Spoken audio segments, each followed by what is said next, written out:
아,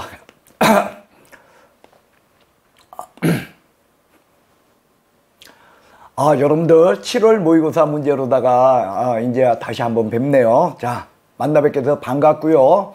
여러분들 열심히 공부하셔가지고 전원 다 합격하시기 바랍니다. 자, 중개사법 모의고사 문제 우리 한번 풀이해 보겠습니다. 자, 1번 문제.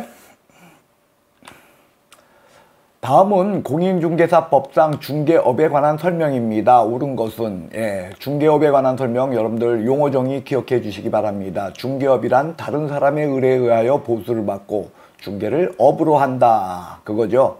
자, 1번 보겠습니다. 주택 및 상가에 대한 분양대행. 여기 보면 이제 분양대행이라고 되어 있네요. 이 분양대행은요, 우리 14조 업무 아닙니까? 그러니까 14조 업무의 특징은 뭐냐? 중개업 외에 법인이 겸업할 수 있는 그 업무를 이야기하는 것으로서 여기는 그러니까 중개업 외라는 거예요. 그 얘기는 중개업이 아니라는 거죠. 그러니까 이건 중개업에 해당한다. 틀렸네요. 자, 2번입니다. 무상중개행위는 중개업에 해당하지 않는다. 맞아요. 중개업을 용어 정의할 때는 다른 사람의 의뢰에 의하여 보수를 받고 보수가 있다는 거예요. 근데 여기 보시면 보수는 무상이야. 그러니까 중개업에 해당하지 않는다. 맞습니다. 근데 중개할 보수를 할인해 준다. 그건 일단 받으니까 할인해 주는 거예요. 그리고 원래 중개보수라고 하는 건 당사자 쌍방 간에 이제 합의에 의한 것이니까 당연히 그 우리가 알고 있는 중개보수 0.9%, 0.8% 이런 것들은 중개보수 최고치를 의미할 뿐입니다. 그러니까 합의에 의한다. 그러니까 얼마든지 할인할 수 있고요. 중개업에 해당한다. 왜? 보수를 받았다. 그래서 일단 2번이 답이 되겠습니다. 나머지 보겠습니다. 자, 우연이라는 것이 들어있어요. 여러분들 이건 이래가 중요한 게 아니라 우연이가 중요합니다.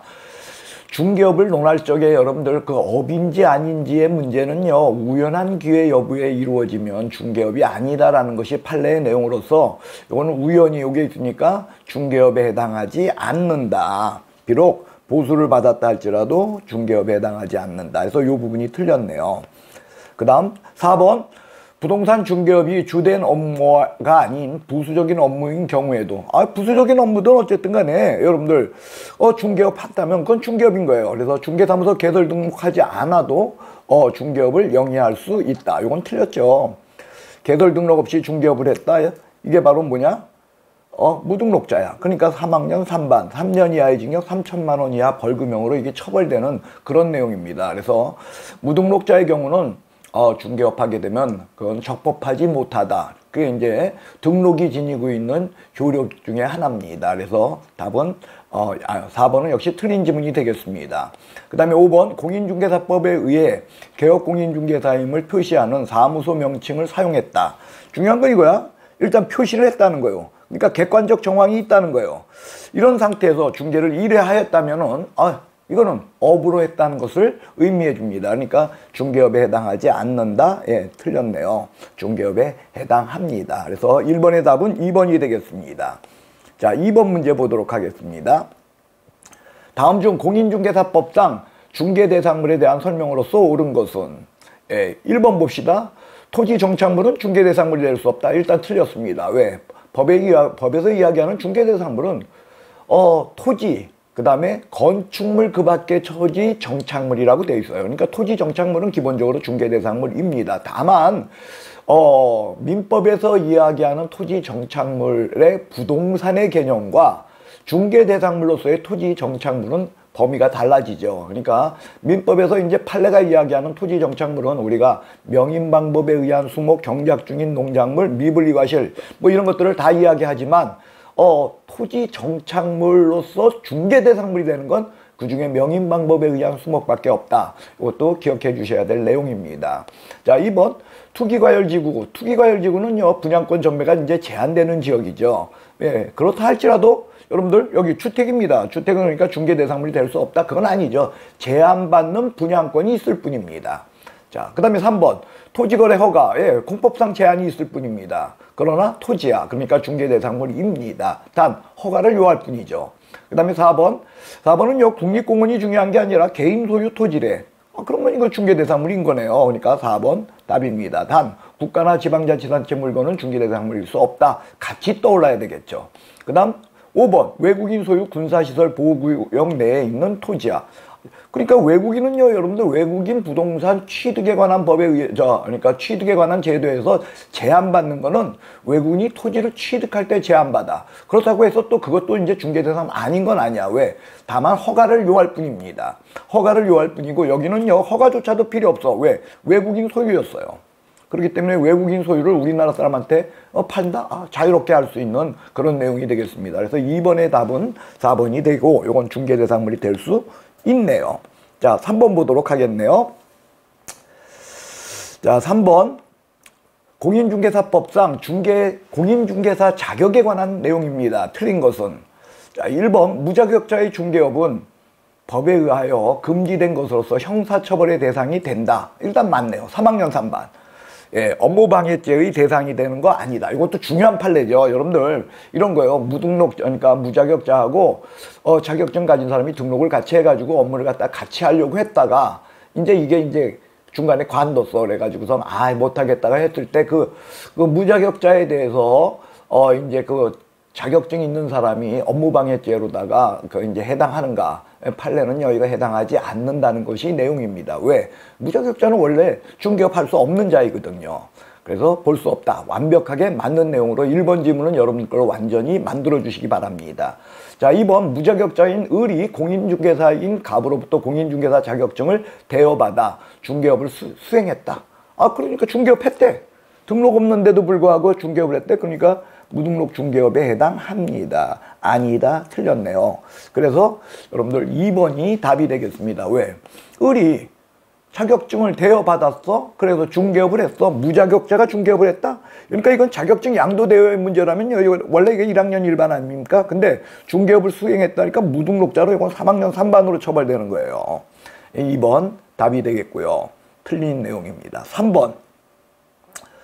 무자격자가 공인중개사의 업무를 수행하는지 여부는 외관, 그렇죠. 이거 외관상 일단 보는 것이 맞는데 여기는 중요한 건 뭐냐면 실질적으로 무자격자가 공인중개사 명의를 사용하여 업무를 수행하였는가 여부에 의해서 판단한다. 요것이 맞는 판례 내용이에요. 실질적으로. 이게 여러분들 이거 중요한 판례입니다. 왜 이런 실질적으로 요 부분을 보냐면 실질적으로 뭐냐면은 현실적으로 무자격자가 할 적엔 전부 무자격자가 나는 자격 없습니다 하고 자격증 안 걸고 하는 사람은 없다는 거야. 다 남의 거 빌려가지고 해요. 그래 놓고서 뭐냐면 남의 거 빌려고 외관적인 형태는 다 무조건 여기요. 지금 외관적으로는 공인중개사가 업무를 하는 것처럼 그죠? 그렇게 꾸며놓고 한다는 거죠. 그러니까 그걸로 판단하는 것이 아니라 실질적으로는 중개 보존에 불과했던 그죠? 자금 내고 했던 사람 남의 거 빌려서 하는 사람, 이 사람이 중개업을 했는가 그것에 의해서 판단되고 그리고 그 사람이 진짜 동업관계에 불과해서 거기서 나오는 수익금을 같이 쉐어하는 그러한 문제로다가 그쳤다면 그때는 무자격자로다가 처벌받는 거 아니다라는 것이 3번. 그러니까 여러분들 여기에 1번과 2번과 3번은요 다 동일한 내용의 판례입니다.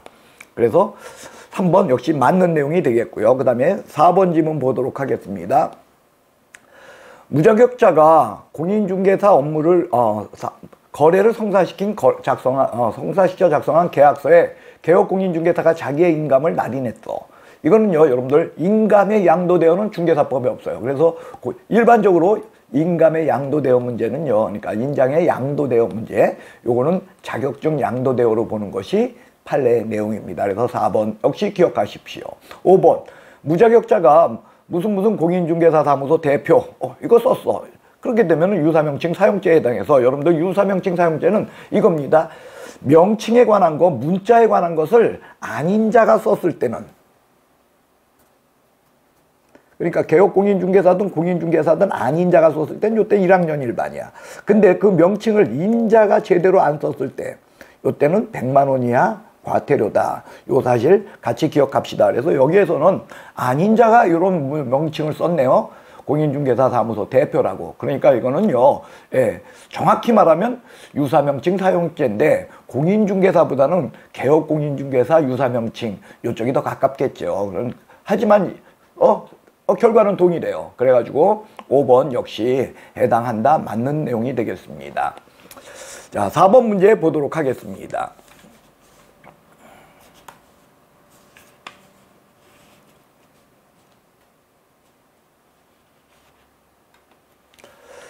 중개사무소 개설 등록을 위한 등록 기준에 관한 설명입니다. 틀린 것은 1번 중개사무소는 건축물 대장에 기재된 건물로서 일단요 여러분들 사무소에 대한 문제는 두 가지가 떠올라야 돼요. 건축물 대장 그 다음에 확보. 근데 여기 사용권을 확보했다. 맞습니다. 건축물 대장 그 다음 사용권 확보. 단 건축물 대장 이게 건축물 대장이 의미하는 건 뭐냐면은 즉 정식 건물이어야 한다. 가설 건축물 뭐 이런 것이어서는 안 된다. 그런 걸 의미하는 겁니다. 그러니까 여러분들 등기 여부 그러니까 건축물 등기가 되었는가 그 문제는 별도로 보는 게 아니고 그 다음에 건축물 대장이 없었어도 정식 건물이야. 즉 뭐냐면 준공검사 같은 게 떨어졌는데 아직 그 대장이 안 나온 거야. 이럴 적에는요 건축물 대장이 없다 할지라도 그 지연되는 그 지연 사유서를 제출하면 얼마든지 가능하다. 왜? 건축물 대장이 의미하는 건 정식 건물이 것을 요구한다. 그 뜻입니다. 그 다음에 두 번째로는 거기를 내가 확보했다. 그거 입증하는 거야. 그 입증하는 게 보통 소유권, 전세권 또는 뭐 임대차, 사용대차 이런 방법이다. 그래서 그것에 의해서 사용권을 확보한 것이다. 일단 맞습니다. 2번 소속 공인중개사로서 고용관계 종료 신고 후 1년 이내에 중개사무소 개설 등록을 신청하려는 자 1년 이내야. 그렇기 때문에 여러분들 이거 실무교육 받지 않아도 된다. 중요한 건 고용관계 종료가 아니야. 이게 저기 뭐냐면 공시적 효력이 있어야 돼. 그래서 고용관계 종료 신고 후 1년 이내 이게 맞는 거예요. 꼭 기억합시다. 폐업 후 그건 맞아요. 폐업 신고 후나 폐업 후나 왜 폐업은 신고해야 폐업이니까. 그러나 고용관계는 달라요. 고용관계가 종료되고 나서 10일 이내 신고하는 것이기 때문에 고용관계 종료일을 기준으로 하는 것이 아니라 신고일을 기준으로 한다. 그리고 1년 이내일 때 이때는 실무교육을 안 받아도 된다. 그러니까 이건요 여러분들 개설 등록 신청을 하려고 할 때만 실무교육 안 받는 게 아니라 고용신고 즉 소속 공인중개사로 고용신고할 적에도 이거 1년 이내일 적에는 실무교육 예외적으로 안 받아도 됩니다. 3번 법인으로 등록을 신청하려는 경우 대표자가 공인중개사 자격이 있어야 하는 것은 이건 분명히 틀렸네요. 법인인 경우에는 대표는 공인중개사 임사원의 3분의 1 이상 공인중개사일 것을 요한다. 4번 답입니다. 자, 3번 답입니다. 4번 상업용 건축물의 분양대행을 영위할 목적으로 설립된 주식회사야. 중개사무소 개설 등록을 받을 수 있다. 그래요. 여러분들 이게 뭐냐면은 중개사무소 개설 등록을 받는데 이건 중개업은 당연히 하는 거야. 중개사무소니까. 그런데 뭐냐 분양대행업을 갖다가 겸업한다는데 이 분양대행업이 14조 업무라는 거예요. 그러니까 14조 업무니까 14조에는요 여러분들 상업용 건축물 그 다음에 주택의 분양대행 이게 들어있지 않습니까? 그러니까 요거는 등록을 받을 수 있다. 그래서 14조 업무를 넘어서게 되면은 못해. 등록 요건에 보면 법인의 경우는 14조 업무만을 목적으로 설립된 법인 이렇게 이야기하고 있으니까. 근데 이건 14조 업무에 해당하기 때문에 받을 수 있다. 그 다음에 5번 질문 보겠습니다. 영리법인인 상법상 회사는 중개사무소 개설 등록이 가능하지만 비영리법인인 협동조합법상 요거야. 사회적 협동조합 요 부분이 틀린 거야. 그래요. 그래서 여기도 사회적 협동조합은요 우리 법에서 분명히 이야기하고 있습니다. 협동조합 기본법상의 조합은 등록할 수 있다. 그러나 사회적 협동조합은 불가능하다 해서 역시 받을 수 없다. 맞는 지문이 되겠습니다. 자, 5번 문제 보겠습니다. 5번 등록의 결격사유에 해당하지 않는 자는 이제 등록의 결격사유 문제네요. 자, 1번 봅시다. 중개보수를 초과하여 받은 것을 이유로 보수 초과네요. 그러니까 중개사법 위반입니다. 그리고 벌금 300만 원 이상이네요. 500이니까. 그러니까 이 사람은 3년간 그죠? 개업공인중개사 자격을 취득할 수 없는 결격사유자입니다. 중요한 건 선고받은 날이냐 납부한 날이냐 이거야. 납부한 날로부터가 아니고 선고받은 날로부터 3년입니다. 여러분들 요게 좀 이제 벌금형의 이제 독특한 문제예요. 우리가 징역이나 금고형의 경우는 선고받은 날로부터가 아니라 집행이 종료되거나 집행이 면제된 날로부터 3년이야. 그러나 벌금형의 경우는 선고받은 날로부터 3년. 요거까지도 우리 1번 지문을 통해서 같이 익혔으면 합니다. 자, 2번 파산 선고를 받았습니다. 그런데 변제했어요? 그리고 책임을 면했습니다. 근데 문제는 뭐냐? 복권됐냐? 복권 신청만 했냐? 복권을 신청한 것에 그쳤어요. 그렇기 때문에 아직은 이 사람은 결격사유자는 아니네요.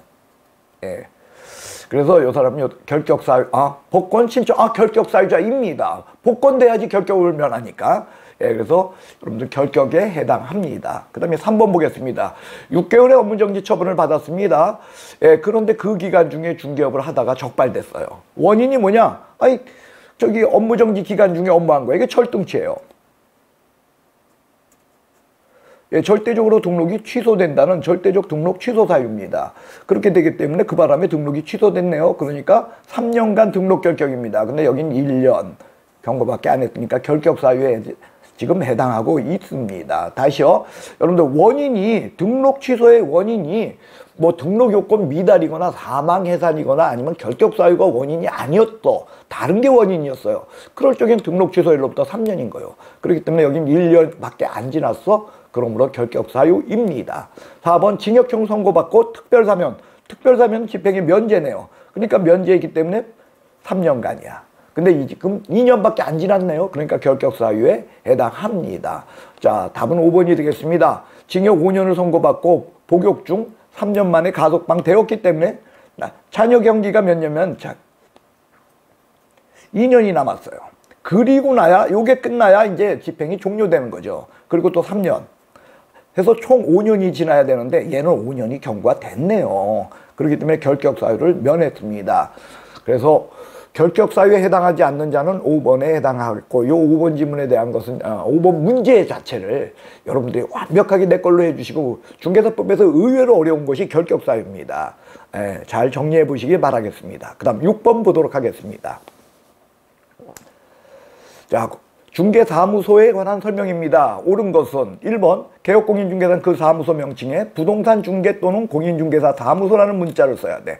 부동산 사무소라는 문자 사용할 수 없습니다. 쓰게 되면 100만 원 이하 과태료다. 그 다음에 2번 개업공인중개사는 중개사무소 등록 취소 업무정지 처분을 받게 되면 지체 없이 사무소 간판을 여러분들 업무정지 받을 때마다 이거 뭐 사무소 간판을 어떻게 내려? 이거 틀렸습니다. 여러분들 사무소 간판 지체 없이 철거는 등록이 취소됐을 때, 그 다음 폐업 시, 그리고 사무소 이전 시 지체 없이 철거다. 그리고 요 지체 없이 철거 이 부분에 대해서 더 시험에 많이 나오는 거죠. 휴업 시에는 사무소 간판 철거의 문제가 발생하지 않는다. 그 사실을 같이 기억해 주시고요. 그 다음 업무정지나 휴업 때마다 사무소 간판 내리는 거 아니다. 그 다음 세 번째로 이 부분에서 같이 기억하셔야 될 게 이 간판 철거 안 했을 때 어떠한 행정 조치가 뒤따르는가 아무것도 없다는 거예요. 다만 대집행할 수 있다. 그거 외에 그러니까 뭐 이거 100만 원 이하 과태료 이런 거 나오면 틀린다는 거죠. 자, 그 사실을 기억합시다. 그 다음 3번 개업공인중개사 아닌 자가 사무소 명칭에 부동산 중개라는 문자를 썼다. 아닌 자에게 나오면 아까 얘기했죠? 1학년 1반. 그러니까 100만 원 이하 과태료 틀렸습니다. 이건 인자의 문제야. 그 다음 법인의 경우 분사무소야. 요거 분사무소. 그렇기 때문에 분사무소는 대표가 아닌 분사무소 책임자 성명. 그래서 대표자 성명 틀려버렸습니다. 5번 개업공인중개사는 이건 표시광고네요. 표시광고를 할 땐 중개대상물에 대한 표시광고 시에는 사무소 명칭 소재지 연락처 사무소에 대한 거 3가지 그리고 개업공인중개사 성명 요 4가지가 꼭 반드시 표기돼야 된다. 다시요. 표시광고를 한다. 뭐 현수막을 내거나 아니면 인터넷으로 광고하는 것 이런 것을 의미하는 것으로 이때는 일단 개업공인중개사 성명 들어가고 그 다음에 사무소에 관한 것으로서 사무소 명칭 소재지 연락처 요 3가지가 들어간다 해서 5번은 완벽하게 맞는 지문이 되겠고요. 이걸 제대로 안 하게 되면 100만 원 이하 과태료이고 아닌 자가 이것을 했을 시에는 1년 이하의 징역 1000만 원 이하 벌금형이다. 자, 7번 보도록 하겠습니다. 중개사무소 이전에 관한 내용으로서 기술로서 옳은 것은 중개사무소 이전 신고를 할 때 등록증과 공인중개사 자격증을 첨부하여 반납하여야 한다. 예, 사무소 이전 시에는 등록증 그리고 사무소 확보 증명서류. 등록증은 왜? 기재사항이 바뀌기 때문입니다. 그래서 원본 갖고 가는 거죠. 그리고 그래요. 근데 문제는 뭐냐? 이 공인중개사 자격증. 이 부분이 틀렸네요. 예, 등록증과 사무소 확보 증명서류지 자격증은 아무런 이유가 없어요. 그러니까 반납하여야 한다 틀렸고요. 자, 2번 등록관청은 중개사무소 이전 신고를 받았을 땐 10일 이내에 그 사실을 공인중개사협회에 통보한다. 여러분들 공인중개사협회 통보사항 맞습니다. 근데 이건 10일 이내가 아니라 다음 달 10일까지야.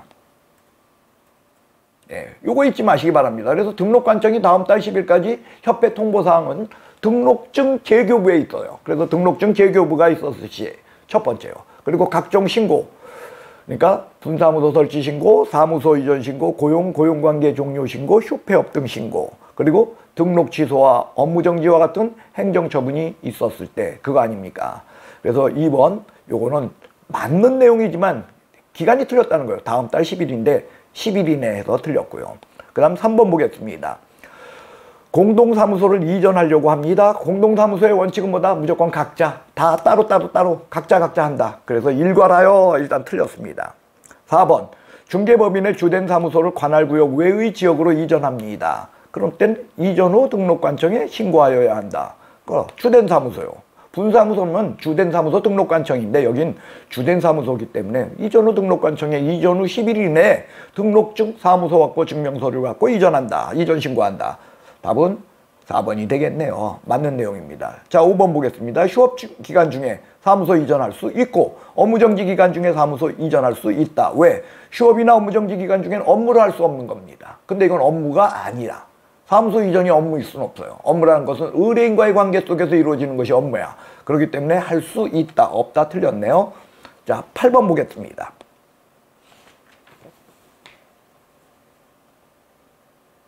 다음 중 개업공인중개사의 업무 범위에 관한 설명으로서 가장 타당한 것은, 자, 개업공인중개사 업무 범위 일단 머릿속에 스치고 지나가야죠. 법인의 경우 14조 업무에 제한된다. 그러나 개인인 개업공인중개사의 경우에는 14조 업무 이외의 겸업 가능한 업무 얼마든지 가능하다. 그게 원칙이다.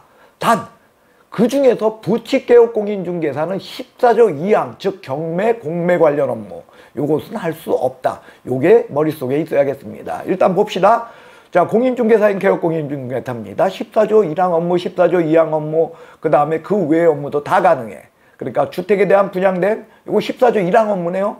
관상재분소 떠올라야죠. 14조 1항. 그러니까 얼마든지 가능하네요. 자, 2번 중개법인입니다. 중개법인이기 때문에 14조 2항, 1항 업무, 14조 2항 업무 외에는 못해. 그 외의 업무는. 그러니까 14조 1항, 2항에 있는가를 봐야 돼요.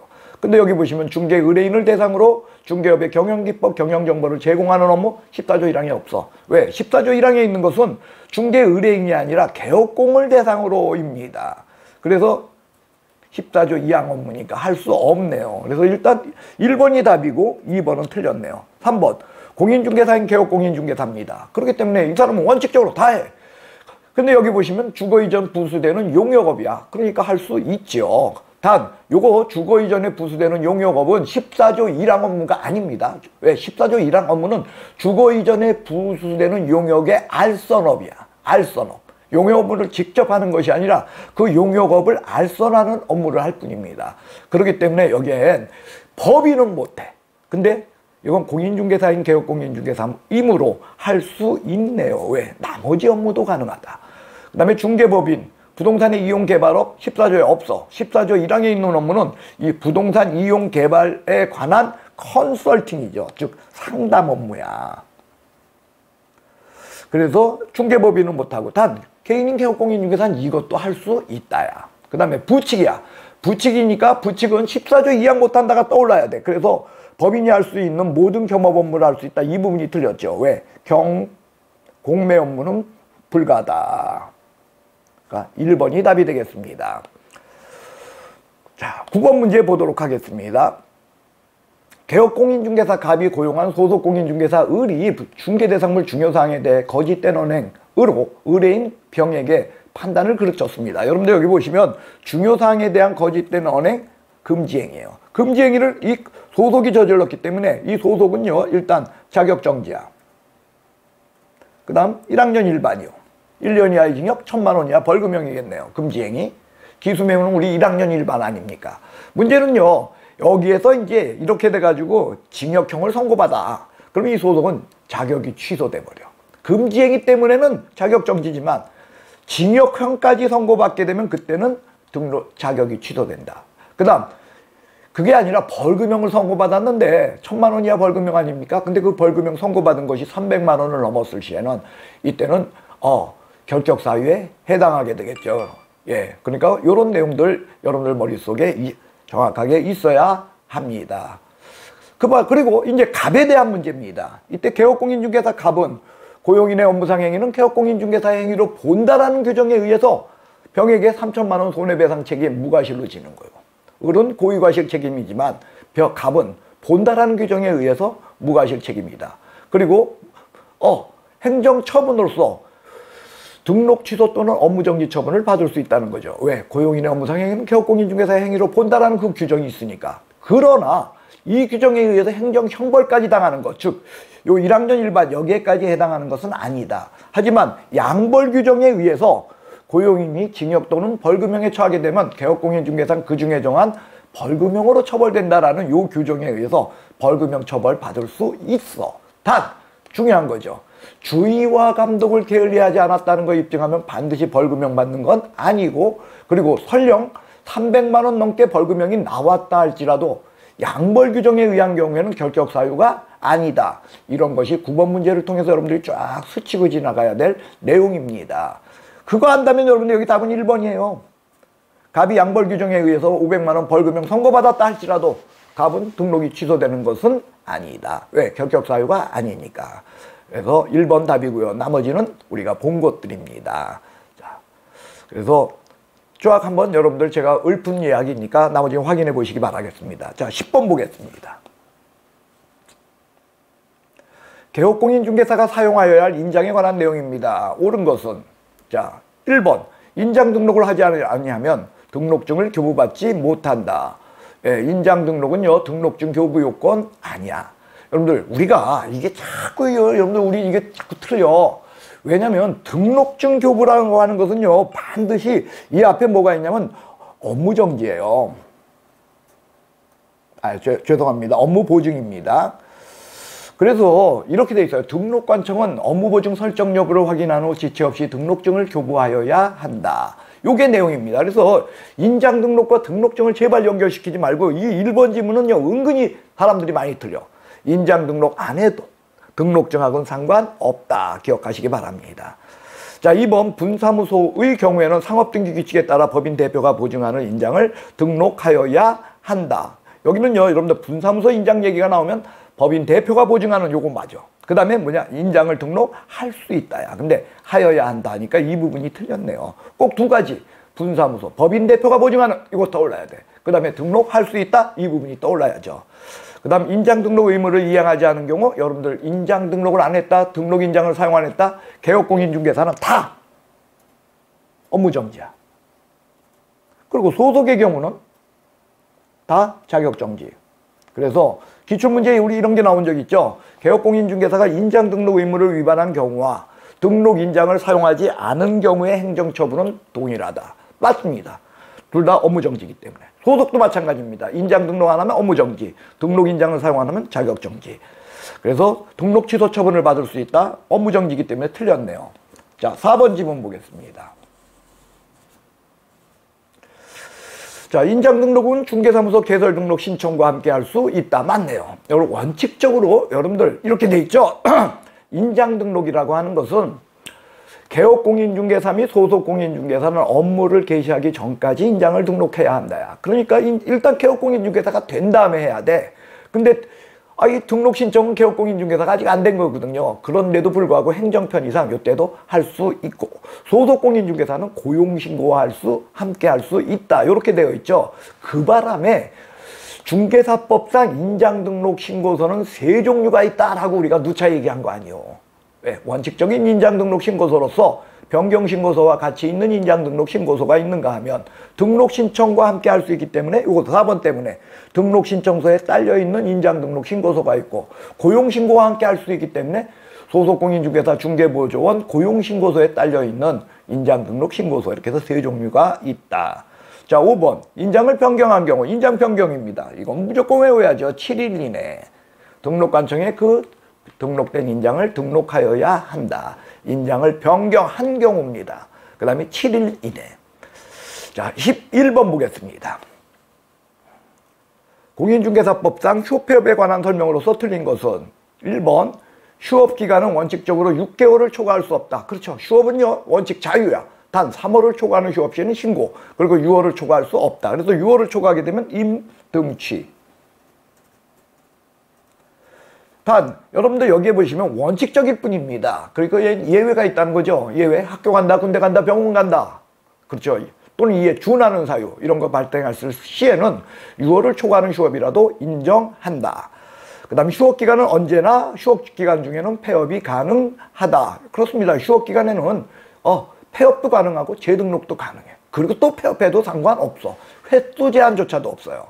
왜? 휴업은 중개 업무를 그친다 뿐입니다. 근데 여기 보면 폐업은 중개 업무가 아니거든요. 3번 휴업기간 중 개업공인중개사가 재개신고하더라도 기간 만료 전까지는 중개 업무 할 수 아니야. 4개월의 휴업신고를 해놨어요. 근데 1개월로 더 이상 못 놀겠어. 그럼 재개신고하고 업무하면 되는 거예요. 3번 답입니다. 4번 휴업신고, 폐업신고는요. 여러분들이 특징이 뭐냐. 휴업신고와 폐업신고. 등록증을 첨부해야 돼. 등록증을 첨부하기 때문에 빈손으로 하는 게 아닙니다. 그래서 이건 전자문서에 의한 신고를 인정할 수 없습니다. 다만 여러분들이 기억하셔야 될 게 있죠. 재개신고와 변경신고는 빈손이다. 그렇기 때문에 그건 전자문서에 의한 신고도 가능하다. 예, 할 수 없다? 틀렸습니다. 할 수 없다. 맞았네요. 그러니까 등록증을 첨부하기 때문이다. 5번 휴업기간 중 무단으로 중개 업무를 했어. 휴업기간 중에 무단으로 하게 되면 이건 재개신고가 없었던 거야. 그러니까 100만 원 이하 과태료일 뿐입니다. 이게 업무정지하고 다르죠. 업무정지 기간 중에 중개업을 했어. 그것도 역시 무등록자는 아닙니다. 하지만 그거는 절등치야. 근데 휴업기간 중에 중개업했어? 100만 원 이하 과태료다. 하지만 둘 다 무등록은 아니다. 예, 등록은요. 여러분들 사망, 해산, 폐업, 등록 취소, 처분 이걸로만 없어지는 거야. 그 외로는 등록이 없어지지 않는다. 그래서 우리는 그것을 등록의 효력 소멸사유다 이렇게 하지 않습니까? 11번의 답은 3번이 되겠네요. 자, 12번 보겠습니다. 자, 12번은 전속중개계약에 대한 내용입니다. 다음 중 옳은 것은 자 1번 봅시다. 개업공인중개사가 중개의뢰인과 전속중개계약을 체결했을 시에는 업무 처리 상황 2주일에 1회 이상 문서로 통지하여야 한다. 이게 구두가 들어갔네요. 이 부분이 틀렸습니다. 그 다음에 2번 전속중개계약을 체결한 개업공인중개사는 의뢰인의 비공개 요청이 있더라도 중개대상물에 관한 정보를 공개해서는 아니 된다. 하여야 한다. 틀렸습니다. 비공개 요청이 있게 되면 절대로 공개하면 안 돼요. 이거 공개하게 되면 이게 임등치예요. 전속에서는 다 위반 시에 업무정지 아닙니까? 근데 임등치인 업무정지가 있었어. 그게 바로 이겁니다. 공개의무 위반으로 공개할 것을 요청했는데 7일 이내 공개해야 되는데 그걸 안 했거나 아니면 의뢰인이 비공개 요청을 했는데 공개를 했을 시 이런 공개의무 위반만큼은 임의적 등록 취소, 즉 공개해서는 안 된다는 거죠. 3번 전속중개계약을 체결한 경우 개업공인중개사는 그 법정서식을 법정서식 전속중개계약서 반드시 써야 돼. 안 쓰면 업무정지요. 예, 법정서식. 그리고 3년간. 근데 이걸 5년이라고 했으니까 예, 틀렸습니다. 그래서 또 여러분들 요 3년도 이것도 같이 기억하셔야 될 게 전속중개계약서는 반드시 원본 보존입니다. 확인설명서와 거래계약서는 원본, 사본, 전자문서를 보존하는 것인데 여기는 원본을 보존하는 것이다. 그 사실까지 기억합시다. 4번 중개의뢰인은 전속중개계약 유효기간 내에 스스로 발견한 상대방과 거래를 했네요. 스스로 유효기간 스스로 그거 나오면 기억하셔야 될 게 있죠. 소요된 비용. 예, 소요비용. 그겁니다. 단 이 소요비용은 중개보수의 2분의 1 범위입니다. 그리고 중개보수. 근데 여기 보시면 소요비용의 2분의 1이 되잖아. 그러니까 틀렸죠. 중개보수의 2분의 1 범위에서 소요된 비용을 지불합니다. 답은 5번이 되겠네요. 개업공인중개사가 정보를 공개할 경우 반드시 부동산거래정보망에 정보를 공개하는 것은 아니다. 왜? 7일 이내 부동산거래정보망 또는 일간신문에 정보를 공개하여야 하며 이렇게 되어 있어. 그렇기 때문에 일간신문에 공개할 수도 있다는 거죠. 자, 그래서 12번의 답은 5번이 되겠습니다. 자, 13번 보도록 하겠습니다.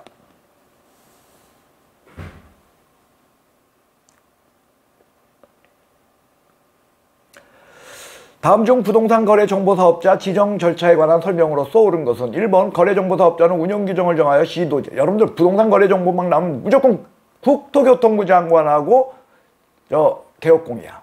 근데 여기 보시면은요, 여러분들 운영규정을 정하여 시도지사 이 부분이 틀렸네요. 시도지사가 왜 나와? 자, 2번 정보망에 가입하려는 개업공인중개사. 맞아요. 부동산 거래정보 무조건 개업공이야. 국토교통부 장관이 정하는 용량과 성능을 갖춘 아니죠. 이 컴퓨터망에 관한 것은요, 이거는 개업공인중개사가 아니라 이거 정보 사업자, 거래정보 사업자 거죠. 그래서 개업공인중개사 오히려 이 부분이 틀려버렸네요. 자, 3번 보겠습니다. 국토교통부 장관은 지정 신청을 받게 되면 지정서 교부, 즉 지정을 해줘야 돼. 그거는 3월이 아니라 30일이죠. 이번이 틀렸네요. 30일. 4번. 거래정보사업자는 지정받은 날로부터 1년 이내에 거래정보망 설치 운영하여야 한다. 그래요. 지정받은 날. 요거 중요해. 그리고 1년 이내. 그래서 이거 안 하게 되면 지정 취소 사유 아닙니까? 4번은 명확합니다. 자, 5번 보겠습니다. 국토교통부 장관은 거래정보사업자가 부정한 방법으로 지정을 받을 때 그 지정을 지정 취소는요 전부 임의적이야. 근데 여기 보면 지정을 취소하여야 한다. 말도 안 되네. 다 지정 취소 사유는 어느 경우도 예외 없습니다. 다 임의적 지정 취소예요. 반면에 자격 취소는 전부 절대적이야. 그러니까 자격 취소는 할 수 있다 하면 틀린 거고 지정 취소는 해야 한다면 무조건 틀렸어요. 4번이 답이 되겠네요. 자, 14번 문제 보도록 하겠습니다. 14번. 33조 금지행위로 볼 수 없는 것은, 자, 1번 봅시다. 개업공인중개사가 분양권 전매 중개를 했다, 매매를 했다. 여러분들 분양권 요것은요, 그러니까 중개 대상물입니다. 금지행위는 중개 대상물 매매를 업으로 하는 거야. 근데 여긴 중개 대상물 맞고요. 그거 업 만든데 중개를 업으로 해서 이거 당연한 겁니다. 개업공인중개사의 적법행위죠. 개업공인중개사가 하는 게 중개업이죠. 금지행위는 매매를 하지 말라는 뜻입니다. 그래서 중개를 업으로 했다? 적법행위다. 일단 답은 1번이네요. 명쾌하게. 나머지 봅시다. 개업공인중개사가 자기 친구의 단독주택을 의뢰받아. 여기는요, 여러분들 친구와의 거래가 과연 그것이 직접거래인가는 그 문제의 소지가 있어요. 그러니까 요거는 그 부분, 직접거래에 대한 문제는요, 이거 분명히 문제가 있습니다. 왜? 친구와의 거래는 직접거래라고 볼 수 없다라는 그런 판례 내용이 있거든요. 근데 그거보다는 여기 문제는 뭐냐면 아주 싸게 매수를 했대요. 아주 싸게. 여러분들 기망행위에는요, 거래상 중요사항에 대한 기망이 기망으로서 거기엔 가격에 관한 것이 거래상 중요사항으로 그 거래상 중요사항에 관한 문제에서 아주 비싼 가격으로 아주 싼 가격으로 요게 기망의 일종이야. 그러니까 요 두 번째 내용 때문에 기망이라는 그러한 직접거래보다는 기망 쪽에 가까운 금지행위가 되네요. 그 다음에 3번 탈세 목적으로 미등기 전매를 중개하면서 미등기 전매네요. 그러니까 이건 뭐냐? 탈세 목적도 있었네요. 그러니까 이건 투기조장 행위입니다. 투기조장 행위의 특징은 전매 차익 여부를 묻지 않는다는 거죠. 그래서 얻지 못했어도 투기조장 행위에 해당한다. 금지행위입니다. 4번 보겠습니다. 개업공인중개사 갑이 다른 개업공인중개사 을과 공동으로 매도 의뢰인에게 부동산을 매수했다. 여러분들 여기 뭐냐면 의뢰인이야. 즉 의뢰인과 개업공인중개사가 거래를 했어요. 직접거래입니다. 문제는요, 갑은 직접거래지만 을은요, 여러분들 금지행위의 특징은 이런 거죠. 미수범 처벌 없다, 과실범 처벌 없다, 그 다음에 공범 처벌 없다는 거예요. 그렇기 때문에 을은 갑의 공동정범으로 처벌되는 것이 아니라 을은 무죄다. 즉 금지행위가 아니다.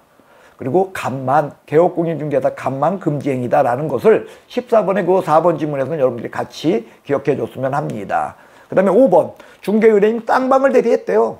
그리고 그 이행 단계가 아니면 쌍방 대리입니다. 그래서 개업공인중개사가 단독으로 계약을 체결했다. 개업공인중개사 혼자 앉아서 거래계약서 쓴 거예요. 전형적인 쌍방 대리고, 이 쌍방 대리에서 같이 기억하셔야 될 건 이거죠. 쌍방 대리의 경우 사법적 효력에 직접적으로 영향을 미치는 것은 아니다. 그러니까 이건 사법적 효력에는 아무런 영향이 없는 거죠. 14번의 답은 1번이 되겠습니다. 15번 보겠습니다.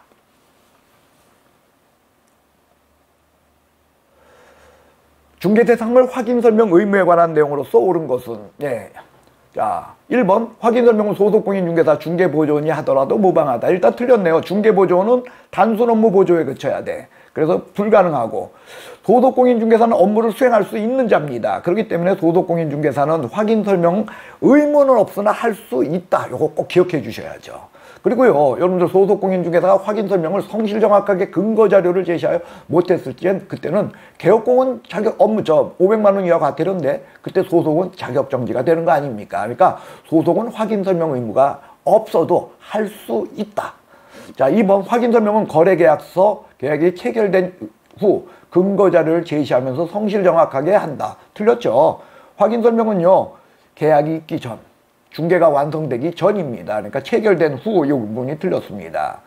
자, 거래당사자 쌍방에게 각각 확인 설명 의무를 부담한다. 아닙니다. 확인 설명은 권리를 취득하고자 하는 의뢰인 A와 B, 한 명은 팔 사람이고 한 명은 살 사람이요. 개업공인중개사는 물건 살 사람한테 설명할 의무가 없다는 거예요. 왜? 개업공보다 더 잘 알아.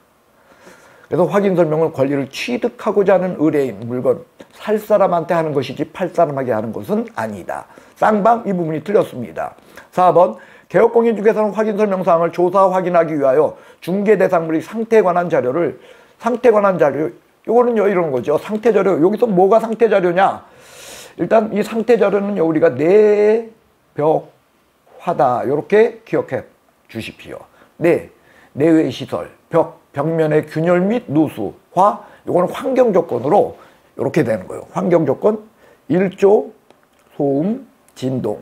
이와 같은 환경 조건, 요것들은 개업공인중개사가 조사하는데 너무 많은 시간과 노력이 들어. 그리고 또 가격을 결정하는 데 있어서 아주 큰 요소는 아니야. 그렇기 때문에 이건 물어볼 수 있다는 것이 내용입니다. 누구에게?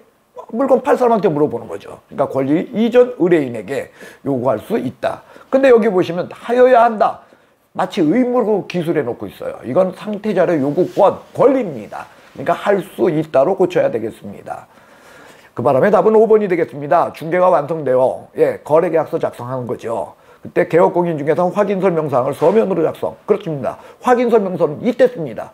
확인설명하고의 차이점입니다. 그리고 거래당사자 쌍방에게 교부한다. 확인설명은 일방에게 했지만 확인설명서는 거래당사자 쌍방 모두에게 준다. 그 이유는 권리를 취득하고자 하는 의뢰인은 들었어. 딴소리 하면 안 돼. 그 다음에 권리를 이전하고자 하는 의뢰인은 4번과 같이 이 4번처럼요.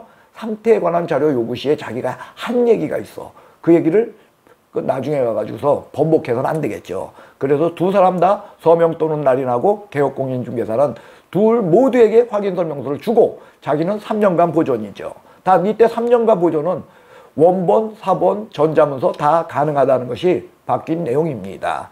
그리고 또 하나 기억할 게 있죠. 공인전자문서센터, 즉 우리가 딴 곳 공인전자문서센터 여기에 보존 시에는 굳이 자기 거에 별도로 보존 안 해도 된다라는 것이 내용입니다. 15번의 답은 5번이 되겠습니다. 자, 16번 문제를 보도록 하겠습니다. 16번 다음은 거래계약서에 관한 설명입니다. 틀린 것은 1번 공인중개사 법령은 중개대상 개업공인중개사가 작성하는 거래계약서에 필수기재사항 이거 적어놓고 있죠. 당물, 인권, 거기, 개, 조명 한번 써볼까요? 당, 물, 인, 권, 거, 기, 개, 조, 명. 당사자, 물건의 표시, 인도일시, 권리 이전 내용이야. 이 권리 이전 내용, 이 부분이 이제 시험에 나오면 권리관계로 많이 나오잖아요. 권리관계는 확인설명사항이고, 이 거래계약서의 필수적 기재사항은 권리 이전 내용입니다. 거 역시 마찬가지입니다. 이거 거래 금액인데 거래 예정 금액으로 많이 나오고, 기는 기타 약정이고요. 개는 계약 연월일, 있을 시의 조건과 기한, 그 다음에 이것도 아주 중요하죠. 요거 확인설명일자로 나오는데 확인설명일자가 아니라 확인설명서 교부일자다. 이렇게 기억해 주시기 바랍니다. 일단요 1번 답입니다. 나머지 한번 읽어보겠습니다. 거래계약서는 개업공인중개사와 당해 업무를 수행한 소속공인중개사가 함께 서명 및 날인. 그렇습니다. 서명 및 날인 이게 중요한 거죠. 거래계약서 확인설명서와 같이 개업공인중개사와 소속은 서명 및 날인한다. 3번 거래계약서 서식에 국토교통부 장관은 표준 서식을 정해 이의 사용을 권장할 수 있다는 표현이 있죠. 단 이걸 정확하게 하면 국토교통부 장관은 개업공이 작성하는 이렇게 되어 있어요. 이게 이제 우리가 일반 중개계약서하고 차이점이죠. 일반 중개계약서는 이 개업공인중개사가 작성하는 이 부분이 없어요. 근데 거래계약서에는 국토교통부 장관은 개업공인 작성하는 표준계약서를 정하여 그 사용을 권장할 수 있다. 이런 표현을 갖고 있습니다.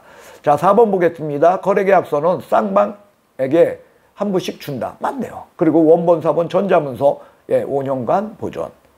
맞습니다. 그 다음에 5번 거래계약서 작성하는 때 거래 금액 등 거짓으로 쓰거나 이중으로 작성하면 안 돼. 그래서 이걸 개업공인중개사가 하게 될 때 이게 임등취예요. 등록이 취소될 수 있다는 임의적 등록 취소 사유이고, 이것도 이제 소속이고 위반 시에는 이게 자격정지죠.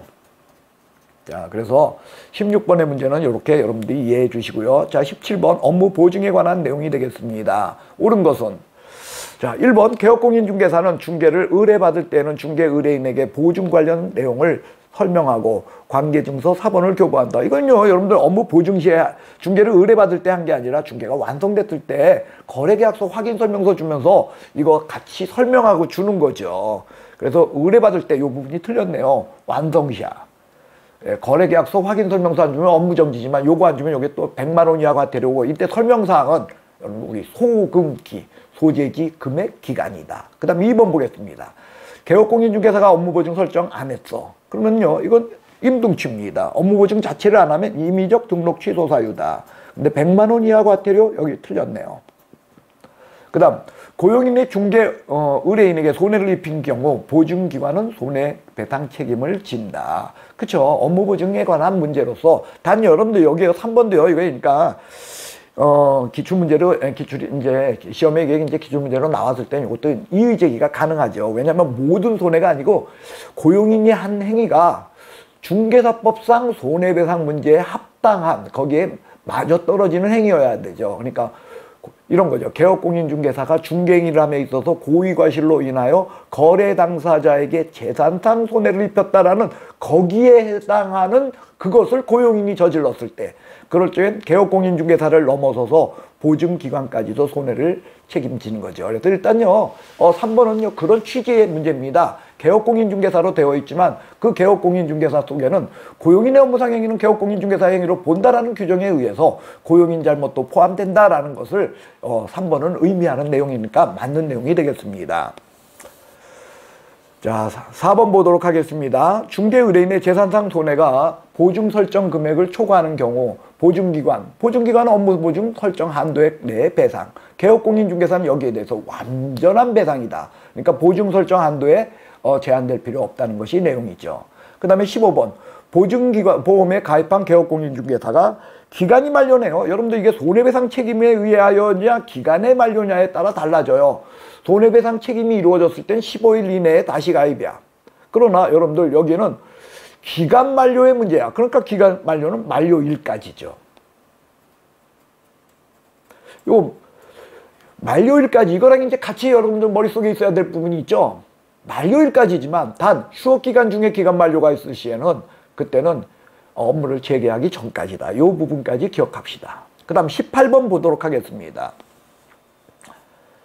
자, 18번은 자, 오피스텔인데 85제곱미터를 넘네요. 85제곱미터를 넘으니까 여러분들 공구상 용도 있고요. 별다른 얘기가 없다? 그러면은요, 80제곱미터 넘는 거니까 중개사법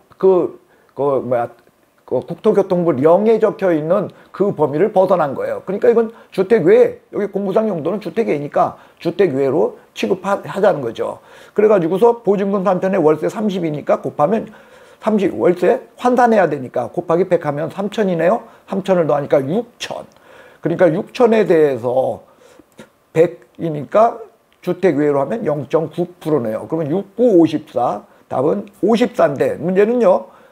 누구로부턴가 봐야죠. 쌍방이면 곱하기 2를 해야 되는데 그러니까 4번이 답이 되겠죠. 근데 여긴 갑으로부터 일방에게 받는 거야. 그러니까 54만 원이 답이 되겠습니다. 만약에요. 이게 100제곱미터 이내였다면 그럴 적에는 여러분들 이게 어떻게 했냐면 6천 곱하기 그 다음 뭔가를 봐야죠. 예, 여기 보니까 임대차였네요. 예, 임대차였기 때문에 그때는 0.4 이렇게 되겠죠. 만약에 이게 임대차가 아니라 저기였을지에는 매매였을 시에는 0.5가 되겠고요. 그래서 그 0.4, 0.5, 85제곱미터 이내의 오피스텔의 경우는 그건 여러분들 시험 문제에 별도로 주어지지 않아요. 그래서 그걸 별도로 외워주시길 바라겠습니다. 단 여긴 100제곱미터를 넘었기 때문에 답은 2번이 여기에 해당하겠습니다. 자, 19번 보겠습니다. 자, 협회에 대한 기술입니다. 옳은 것은 답은 2번이네요. 감독관청은 불법 중개행위에 대하여 단독함에 있어서 필요한 때에는 협회에 협조를 요청할 수 있고 협회는 특별한 사정이 없는 한 이에 따라야 한다. 예, 이건요 이제 공인중개사 법령에 있는 내용으로서 보통 예가 답이 되진 않고 지문의 예를 웬만해선 틀리게 고쳐 쓰질 않아요. 그래서 일단 19번의 답은요 2번이 되겠고요. 나머지 거 한번 보겠습니다. 자, 1번 개업공인중개사인 공인중개사 협회를 설립할 수 있다. 근데 여기 하여야 한다. 이게 틀렸네요. 예, 협회는 설립과 가입의 의무성이야. 3번 지부든 지회든 감독상 명령은 무조건 누가 한다? 예, 감독상 명령은 무조건 국토교통부 장관이다. 그래서 협회, 지부, 지회 할 것 없이 다 감독상 명령은 국토교통부 장관. 3번 틀렸습니다. 4번 협회는 공제사업을 국토교통부 장관으로 이거 아니야. 공제사업은 고유 업무요. 자, 여러분들 위탁 업무는 국토교통부 장관으로부터도 아니죠. 위탁 업무는 두 가지가 있어요. 시험 업무하고 그 다음에 교육 업무다. 그리고 이거 다 국토교통부 장관의 위탁 업무가 아니고 시도지사로부터의 위탁 업무 또는 시험은 시험 시행기관의 장으로부터의 위탁 업무가 되겠네요. 어쨌든 이것이 위탁 업무고 협회의 공제사업은 아주 협회가 하는 진짜 전형적인 고유 업무가 되겠습니다. 자, 5번 여러분들 지부지회네요. 지부지회는 법규사항이 아니라 정관사항이죠. 그리고 얘는 두어야 한다가 아니라 둘 수 있다는 예, 이거는 필수 조직이 아닌 요거는 임의 조직이다. 그래서 정관이 정하는 바에 따라 지부와 지회를 둘 수 있다. 지부는 어디에? 시도에, 지회는 시군구에.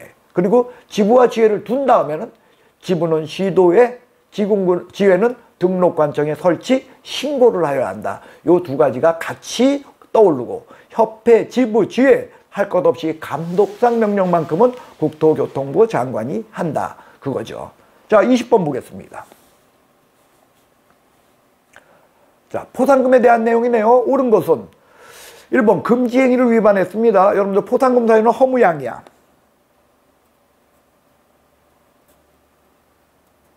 예, 무등록자, 허위 부정 등록이죠. 거짓 부정 등록, 거짓 부정 자격 취득 이런 거 아니야. 거짓 부정 등록. 그리고 무등록자, 양도되어. 그래서 양은요, 여러분들 양 4마리라 그랬어요. 양 4마리. 즉, 등록증 양도되어, 자격증 양도되어, 등록증 양수되어 받은 자, 자격증 양수되어 받은 자 다 합쳐서 예, 포상금 사유야. 근데 여기는 금지행위 아닙니까? 그러니까 포상금 사유 아니네요. 그 다음에 2번 포상금요. 수사기관에 고발을 했던 등록관청에 신고를 했던 무조건 등록관청이죠. 근데 여기는 수사기관이라고 했으니까 틀렸네요. 3번 하나의 사건에 둘 이상의 공동으로 신고 또는 고발이 있었어. 함께 했나요? 그러니까 균분이 원칙이야. 단 당사자끼리 정한 방법이 있을 땐 그것에 의한다. 3번은 틀린 게 없습니다. 단 2인 이상이 공동이 아니라 2건 이상의 신고 또는 고발이 들어왔다. 그땐 최초지요. 여기는 2인 이상이 공동이었고 왜 차이점입니다. 4번 결정일로부터 1개월 이내. 근데 요 2월 요 부분이 틀렸네요. 결정일로부터 1월. 단 부동산 거래 신고 등에 관한 법률에서는 이게 접수일로부터 2개월로 되어 있죠. 그 다음에 5번 포상금 지급에 소요되는 비용은 전에 국고에서 보조할 수 있다. 아니죠. 50% 범위입니다. 그러니까 100분의 50 이내에서. 포상금은요 50만 원으로 하는 거예요. 50만 원 이내가 아닙니다. 그런 데 대해서 국고의 보조는 100분의 50 이내다. 이렇게 완벽하게 내 걸로 만들어 주시길 바라겠습니다.